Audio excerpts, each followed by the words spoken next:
ನಾವು ಭಾರತೀಯರು ಮೊದಲನೇದಾಗಿ ಮತ್ತು ಕೊನೆಯದಾಗಿ ಗಣರಾಜ್ಯೋತ್ಸವದ ಶುಭಾಶಯಗಳು. ಎಲ್ಲ ನಮಸ್ಕಾರ, ನಾನು ನಿಮ್ಮ ಪ್ರೀತಿಯ ಪ್ರೀತಿ. ನನ್ನ ಮಿನಿ ವ್ಲಾಗ್ಗೆ ಸ್ವಾಗತ. ನಿನ್ನೆ ವ್ಲಾಗು ಅಂದರೆ ನನ್ನ ಫಸ್ಟ್ ಮಿನಿ ವ್ಲಾಗಲ್ಲಿ ತುಂಬಾ ಚೆನ್ನಾಗಿ ರೆಸ್ಪಾನ್ಸ್ ಬಂದಿತ್ತು. Thank you for that. And ಹಾಗೆ ಸಪೋರ್ಟ್ ಮಾಡ್ತಾ ಇರಿ. ಇವತ್ತು ಸಂಡೇ ಆಗಿತ್ತು, ಅದಕ್ಕೆ ನಾನು ಹೋಗಿದ್ದೆ ಅಡುಗೆ ಮನೆ ಕಡೆ ವಿತ್ ದ ಪರ್ಮಿಷನ್ ಆಫ್ ಅಮ್ಮ. ಇಲ್ಲಿ ತಿಂಡಿಗೆ ಶಾವಿಗೆ ಉಪ್ಪಿಟ್ಟು ಮತ್ತು ಚಿತ್ರಾನ್ನ ಮಾಡೋಣ ಅಂತ ಸ್ಟಾರ್ಟ್ ಮಾಡಿದೆ. ಸಾಮಾನ್ಯವಾಗಿ ಶಾವಿಗೆ ಉಪ್ಪಿಟ್ಟಿಗೂ ಮತ್ತು ಚಿತ್ರಾನ್ನಗೆ ಹಸಿಮೆಣಸಿನ್ಕಾಯಿ ಹಾಕಿ ಮಾಡ್ತಾರೆ, ಆದರೆ ನಾನಿಲ್ಲಿ ಫಾರ್ ಅ ಚೇಂಜ್ ಖಾರದ ಪುಡಿ ಹಾಕಿ ಮಾಡ್ತಾ ಇದ್ದೀನಿ. ಸ್ವಲ್ಪ ಡಿಫ್ರೆಂಟಾಗಿ ಟ್ರೈ ಮಾಡ್ಬೇಕನ್ನಿಸ್ತು, ಟ್ರೈ ಮಾಡಿದೆ.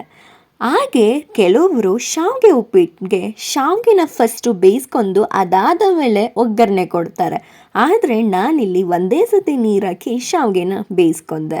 ತುಂಬಾ ಚೆನ್ನಾಗಿತ್ತು. ಕೊತ್ತಂಬರಿ ಇಲ್ಲದೆ ಡಿಶ್ ಕಂಪ್ಲೀಟ್ ಆಗಲ್ಲ, ಅದಕ್ಕೆ ಕೊತ್ತಂಬರಿ ಹಾಕಿ ಡಿಶ್ನ ಕಂಪ್ಲೀಟ್ ಮಾಡಿದೆ. ಸಿಗೋಣ ಮುಂದಿನ ವ್ಲಾಗಲ್ಲಿ. ಬಾಯ್.